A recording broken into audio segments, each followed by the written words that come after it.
warahmatullahi wabarakatuh. Berjumpa lagi dengan saya, Arpin Efriani pada pembelajaran statistika dasar. Pada video kali ini, saya akan menjelaskan mengenai uji homogenitas. Tapi, sebelum memulai video, alangkah baiknya kalian like, comment, and subscribe channel ini agar tidak ketinggalan dengan video-video selanjutnya. Silahkan ya. Oke, kita mulai. Ada yang tahu apa sih itu uji homogenitas? Ya, uji homogenitas adalah pengujian mengenai sama tidaknya variansi-variansi dua buah distribusi atau lebih. Uji homogenitas ini dilakukan untuk mengetahui apakah data dalam variabel X dan Y bersifat homogen atau tidak. Jadi, untuk uji homogenitas paling tidak memiliki dua variabel untuk mengetahui apakah data tersebut bersifat homogen atau tidak. Dalam uji homogenitas, kita perlu memahami langkah-langkah yang harus ada di dalam pengujian homogenitas.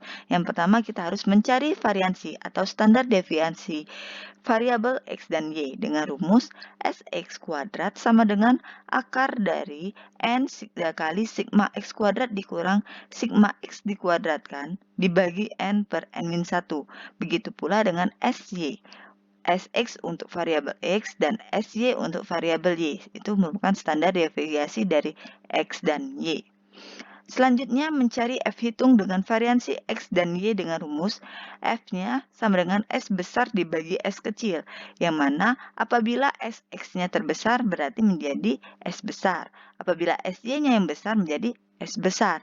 Jadi antara Sx dan Sy yang mana nilainya yang besar itu akan menjadi S besar atau menjadi pembilang. Sedangkan untuk S kecil atau penyebut apabila antara Sx dan Sy merupakan nilainya di antara kedua itu memiliki salah satu yang nilainya yang terkecil akan diletakkan menjadi S kecil. Selanjutnya, membandingkan F hitung dengan F tabel pada distribusi F dengan variansi dk pembilang dan dk penyebutnya N-1. Nah, dk pembilang dan dk penyebut ini akan digunakan untuk mengetahui nilai dari F tabel. Lalu, menentukan kriteria pengujian. Jika F hitung kurang dari F tabel, maka data tersebut homogen. Apabila F hitungnya lebih dari F tabel, berarti data tersebut tidak homogen. Nah, untuk memahami bagaimana penggunaan langkah-langkah ini dalam soal, perhatikan contoh berikut. Data tentang hubungan antara penguasaan kosakata X dan kemampuan membaca Y adalah sebagai berikut. Lalu, kita diminta untuk menentukan apakah data tersebut bersifat homogen atau tidak. Lalu, bagaimana cara pengerjaannya? Sama halnya dengan pengerjaan uji normalitas, uji hipotesis, uji T, dan uji Z sebelumnya kita harus menentukan pertama kali formulasi hipotesis. Yang mana karena di sini uji homogen, maka hipotesis nolnya penguasaan kosakata X dan kemampuan membaca Y berdistribusi homogen, sedangkan HA-nya penguasaan kosakata X dan kemampuan membaca Y tidak berdistribusi homogen. Lalu kita menentukan taraf nyata alfa dan nilai F tabel. Nah, karena nilai alfanya atau level signifikannya 5%, kita misalkan. Lalu kita juga menentukan dk pembilang dan dk penyebut. Karena datanya tadi jumlah data untuk variabel X 10 dan variabel Y-nya 10, maka dk pembilangnya 10 dikurang 1 sama dengan 9, dan dk penyebutnya 10 dikurang 1 juga sama dengan 9. Setelah kita memiliki dk pembilang dan dk penyebut, lalu kita gunakan nilai F tabel atau tabelnya ini.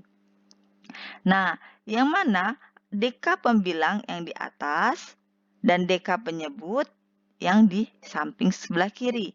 Karena datanya 9 dan di sini 9, maka kita tarik garis. Ini 9 untuk pembilang dan 9 ini untuk penyebut. Oh, ternyata datanya terletak di sini di 3,179 apabila kita bulatkan menjadi 3,18. Sehingga F tabelnya yaitu 3,18. Nah, setelah itu kita menentukan kriteria pengujian. Kriteria pengujiannya apabila F hitung kurang dari F tabel maka homogen dan F hitung lebih dari F tabel maka tidak homogen.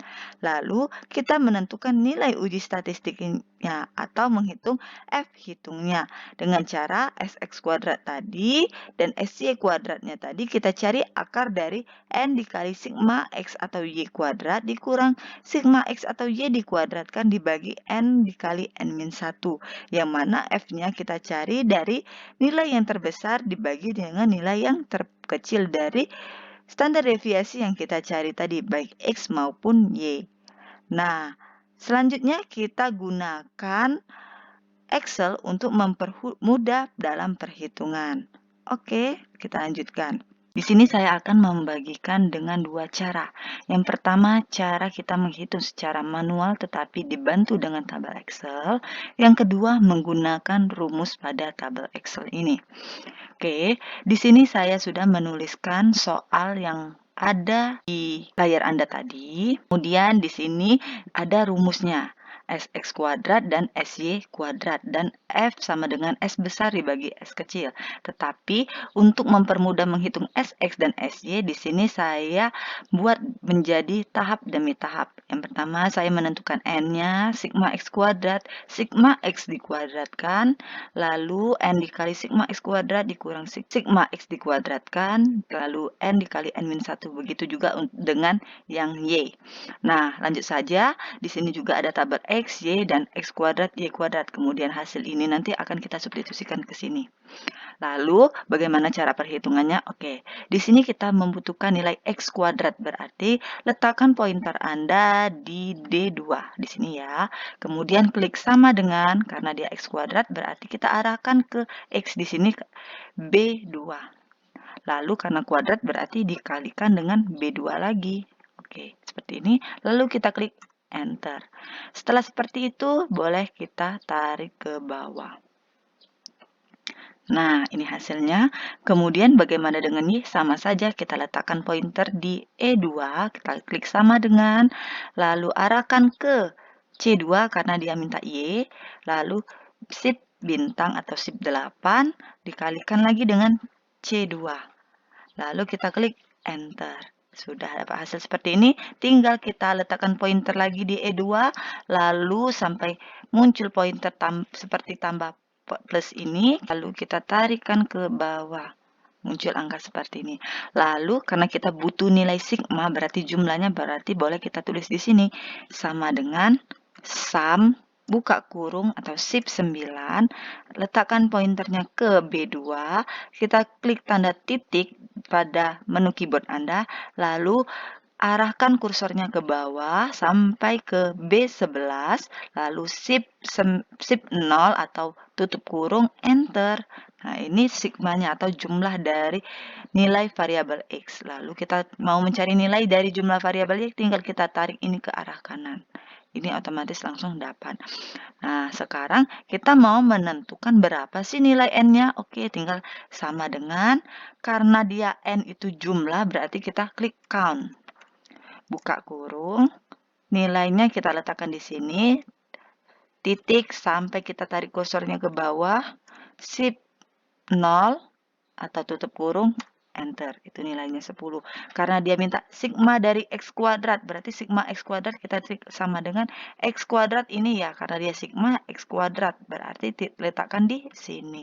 Sama dengan, lalu kalau ini sigma X dikuadratkan, beda nih ya, sama dengan, karena sigma X-nya ini, tapi dikuadratkan, berarti dikali lagi dengan bilangan B12 di ini. Nah, ini nilainya. Setelah itu, kita mencari nilai N dikali sigma X kuadrat dikurang sigma X kuadrat. Oh, tinggal kita letakkan pointer di sini, klik sama dengan N-nya tadi ada di atas.